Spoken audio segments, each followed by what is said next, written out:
Assalamualaikum warahmatullahi wabarakatuh. Saya Siti Nurlela, mahasiswa semester 1 dari Prodi S1 Kebidanan, Stikes Awal Bros Batam, akan menjelaskan tentang aspek sosial budaya pra-perkawinan, perkawinan dan kehamilan, persalinan, nifas dan bayi baru lahir. Video ini saya buat untuk memenuhi tugas ujian akhir semester mata kuliah Ilmu Sosial Budaya Dasar di bawah bimbingan Mem Yulinda Laska MTLKEP.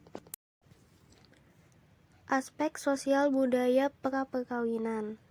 Masa pra-perkawinan adalah masa pasangan untuk mempersiapkan diri ke jenjang perkawinan. Pelayanan kebidanan diawali dengan pemeliharaan kesehatan para calon ibu. Remaja wanita yang akan memasuki jenjang perkawinan perlu dijaga kondisi kesehatannya. Kepada para remaja diberi pengertian tentang hubungan seksual yang sehat, kesiapan mental dalam menghadapi kehamilan dan pengetahuan tentang proses kehamilan dan persalinan. Bila pada saat pra-perkawinan ditemukan penyakit atau kelainan di dalam diri remaja, maka tindakan pengobatan dapat segera dilakukan.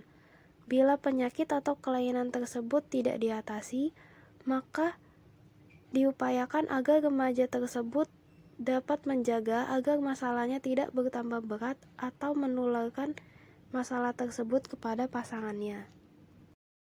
Selanjutnya ada aspek sosial budaya perkawinan. Perkawinan bukan hanya sekedar hubungan antara suami dan istri. Perkawinan memberikan buah untuk menghasilkan turunan. Bayi yang dilahirkan adalah bayi yang sehat dan direncanakan. Kegiatan pembinaan yang dilakukan oleh bidan antara lain mempromosikan kesehatan agar peran serta ibu dalam upaya kesehatan ibu, anak, dan keluarga meningkat. Peningkatan kualitas pelayanan kesehatan ibu dan anak memerlukan pengetahuan aspek sosial budaya dalam penerapannya. Kemudian melakukan pendekatan-pendekatan untuk melakukan perubahan terhadap kebiasaan yang tidak mendukung peningkatan kesehatan ibu dan anak.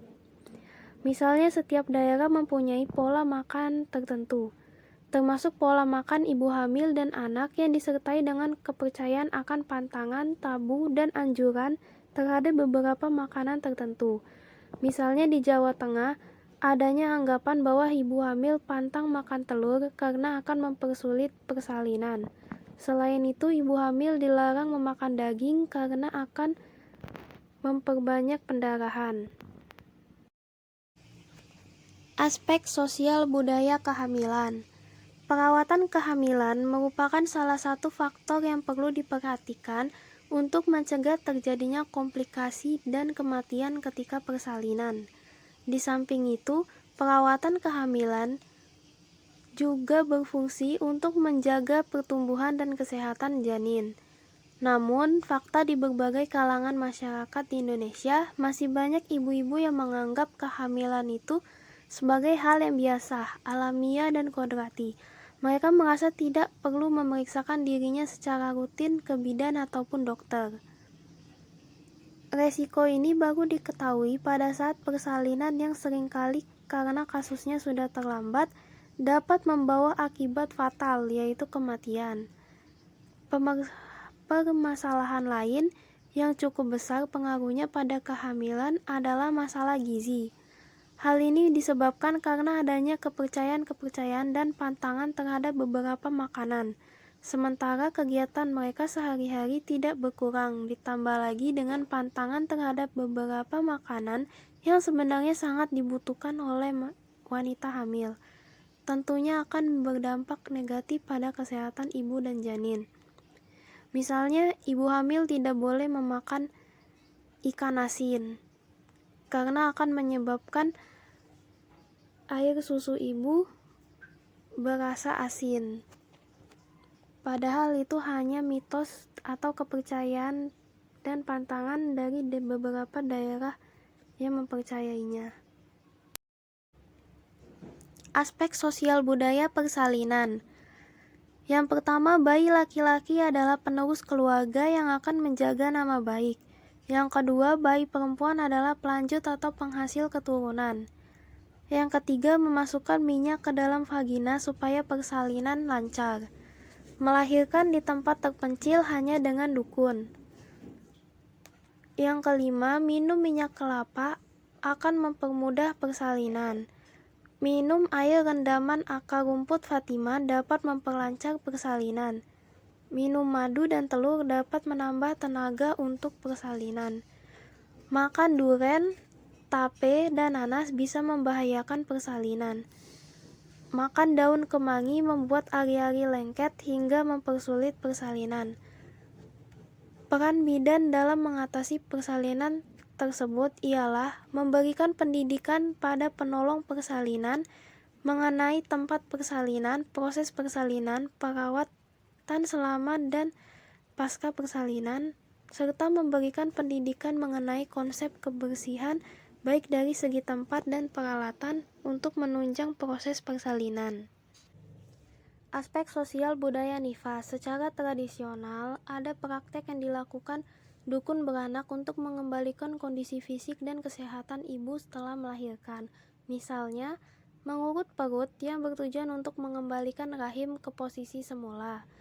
Memasukkan ramuan-ramuan seperti daun-daunan ke dalam vagina dengan maksud untuk membersihkan darah dan cairan yang keluar karena proses persalinan. Atau memberi jamu tertentu untuk memperkuat tubuh.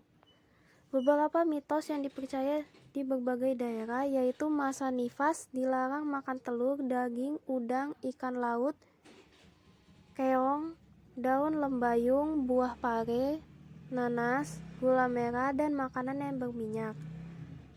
Dampak negatifnya yaitu merugikan karena masa nifas memerlukan makanan yang bergizi seimbang agar ibu dan bayi sehat. Yang kedua, setelah melahirkan atau setelah operasi hanya boleh makan tahu dan tempe tanpa garam. Dampak negatifnya merugikan. Merugikan karena makanan yang sehat akan mempercepat penyembuhan luka. Yang terakhir yaitu aspek sosial budaya bayi baru lahir. Beberapa mitos atau kepercayaan di berbagai daerah. Yang pertama, bayi harus selalu dibedong. Bayi harus menggunakan gurita selama 1 bulan agar tidak kembung atau agar perut tidak besar.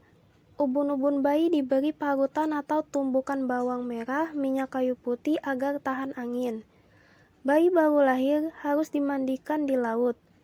Bayi baru lahir harus diberi madu untuk meningkatkan imunitas. Bayi baru lahir diberi setetes kopi agar bayi tidak kejang. Bayi harus diberikan kalung berisi benda tajam atau silet untuk mencegah gangguan roh halus. Menggunakan peniti dengan ada bawang merah tergantung kemauan keluarga. Ketika ada pengantin, maka pada bayi diberi bedak pengantin agar terhindar dari sawan. Bayi baru lahir tidak boleh diazankan dan iqomah. Bayi harus diberikan pisang lotek agar kuat dan cepat besar. Hidung ditarik-tarik agar mancung. Itu merupakan mitos atau kepercayaan. Akhirnya kita sampai di penghujung video, dan apabila video ini bermanfaat, silakan like, comment, and share video ini. Terima kasih.